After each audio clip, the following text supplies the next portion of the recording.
नमस्कार, स्वागत है हमारे चैनल एजुकिरण में।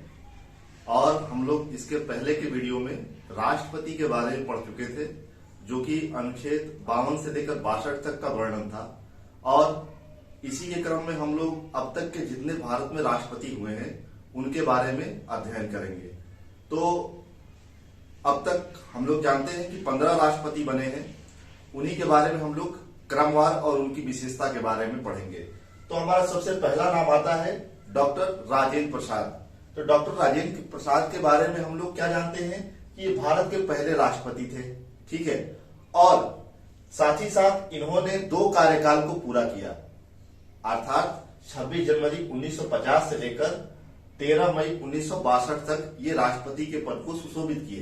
तो सबसे लंबे कार्यकाल वाले राष्ट्रपति डॉक्टर राजेंद्र प्रसाद ही थे, ठीक है। और इन्हें 1962 में भारत रत्न दिया गया, ठीक है। और दूसरे राष्ट्रपति थे सर्वपल्ली राधाकृष्णन। सर्वपल्ली राधाकृष्णन से हम सभी लोग परिचित हैं। हम लोग जानते हैं कि ये महान शिक्षक थे और इन्हीं के जन्म दिवस को हम लोग टीचर्स डे यानी कि शिक्षक दिवस के रूप में मनाते हैं, ठीक है। इसके बाद आता है तीसरा नाम डॉक्टर जाकिर हुसैन। डॉक्टर जाकिर हुसैन जो थे वो भारत के पहले मुस्लिम राष्ट्रपति पद पर सुशोभित किया। और साथ ही साथ इनके नाम एक और चीज जुड़ा हुआ है कि पद पर रहते ही इनकी मृत्यु हो गई थी, ठीक है। तो हम लोग जानते हैं कि यदि राष्ट्रपति का निधन हो जाता है तो राष्ट्रपति के पद को, इसके पहले हम लोग सेक्शन में पढ़े थे, तो राष्ट्रपति के पद को उपराष्ट्रपति संभालता है, ठीक है। और यदि उपराष्ट्रपति भी ना रहे तो फिर भारत का मुख्य न्यायाधीश देखता है। तो पद पर रहते डॉक्टर जाकिर हुसैन की मृत्यु हो गई और उसके बाद उस समय के जो उपराष्ट्रपति थे बीबी गिरी यानी कि बराह वेंकट गिरी, इन्हें कार्यवाहक राष्ट्रपति बनाया गया। लेकिन बीबी गिरी को राष्ट्रपति का चुनाव लड़ना था अगला वाला, तो फिर इन्होंने इस्तीफा दे दिया। तो राष्ट्रपति भी नहीं था, उपराष्ट्रपति भी नहीं था। तो इस दशा में मोहम्मद हिदायतुल्लाह, जो उस समय के सुप्रीम कोर्ट के मुख्य न्यायाधीश थे, उन्होंने राष्ट्रपति के पद को सुशोभित किया। तो ध्यान दीजिएगा, मुख्य न्यायाधीश के रूप में अर्थात सीजेआई के रूप में कार्यवाहक राष्ट्रपति बनने का गौरव एम हिदायतुल्लाह को ही प्राप्त है, ठीक है। इसके बाद बराह वेंकट गिरी यानी कि बीबी गिरी, जो अभी हम लोगों ने पढ़ा, ये स्वतंत्र उम्मीदवार के रूप में राष्ट्रपति चुने जाने वाले एकमात्र राष्ट्रपति थे, ठीक है। 1975 में इन्हें भारत रत्न मिला था। स्वतंत्र उम्मीदवार का मतलब ये हो गया ये किसी दल के द्वारा समर्थित नहीं थे, ठीक है।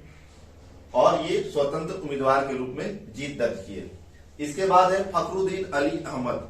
फखरुद्दीन अली अहमद जो थे ये दूसरे ऐसे राष्ट्रपति थे जिनकी पद पे रहते ही मृत्यु हो गई, ठीक है। और इस बात को ध्यान दीजिएगा, सर्वाधिक अध्यादेश जारी करने वाले राष्ट्रपति थे ये, ठीक है। मतलब इनके कार्यकाल में सर्वाधिक अध्यादेश पारित किए गए। उस समय इंदिरा गांधी की सरकार थी। हम सभी जानते हैं कि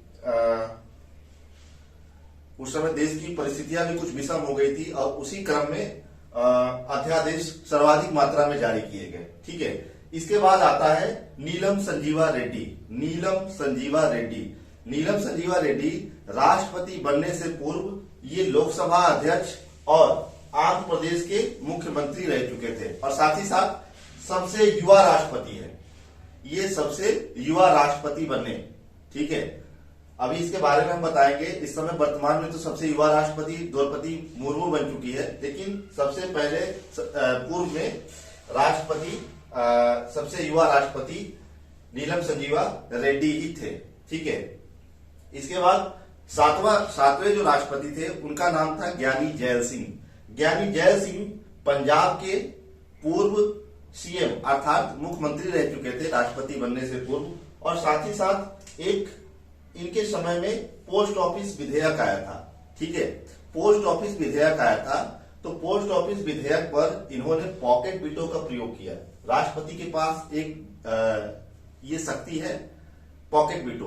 पॉकेट वीटो में राष्ट्रपति अनिश्चित काल के लिए किसी विधेयक को अपने पास विचार के लिए रख सकता है, ठीक है।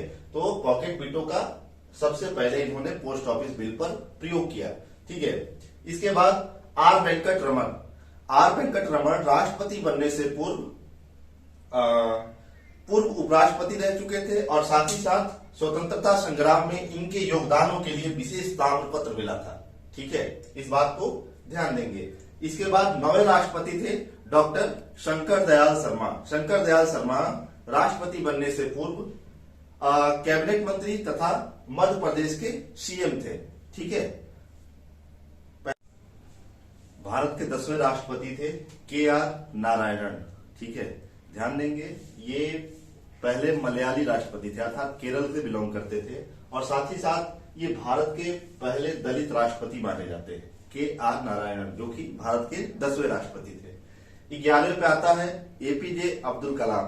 ठीक है, ये राष्ट्रपति के पद को सुशोभित करने वाले पहले वैज्ञानिक राष्ट्रपति थे। ठीक है, इन्हें मिसाइल मैन के नाम से जाना जाता है। साथ ही साथ भारत में जो 2 परमाणु परीक्षण हुए हैं पोखरण में 1974 और 1998, उसमें इनकी सबसे मुख्य भूमिका रही। साथ ही साथ इनके नाम एक और रिकॉर्ड है, ये सबसे ज्यादा मतों से राष्ट्रपति पद को जीता है और साथ ही साथ 1997 में इन्हें भारत रत्न से सम्मानित किया गया है। APJ अब्दुल कलाम महान विचारक और महान लेखक भी थे। इनकी किताबें हैं विंग्स ऑफ फायर, विजन 2020 जैसी कई प्रसिद्ध किताबें भी है। ठीक है, APJ अब्दुल कलाम महान शख्सियत के रूप में जाने जाते हैं। ठीक है, 12वां था प्रतिभा देवी सिंह पाटिल। प्रतिभा देवी सिंह पाटिल भारत की पहली महिला राष्ट्रपति थी और राष्ट्रपति बनने से पूर्व वो राजस्थान की राज्यपाल रह चुकी थी। ठीक है, इसके बाद अगला आता है 13वें नंबर पर आते हैं प्रणब मुखर्जी। प्रणब मुखर्जी को हम लोग जानते हैं कि ये जब यूपीए की सरकार थी तो इसमें ये वित्त मंत्री थे और साथ ही साथ इन्हें सर्वोच्च नागरिक पुरस्कार पद्म भूषण तथा 2008 में भारत रत्न से सम्मानित किया गया। ठीक है, इसके बाद है 14वें नंबर पर रामनाथ कोविंद।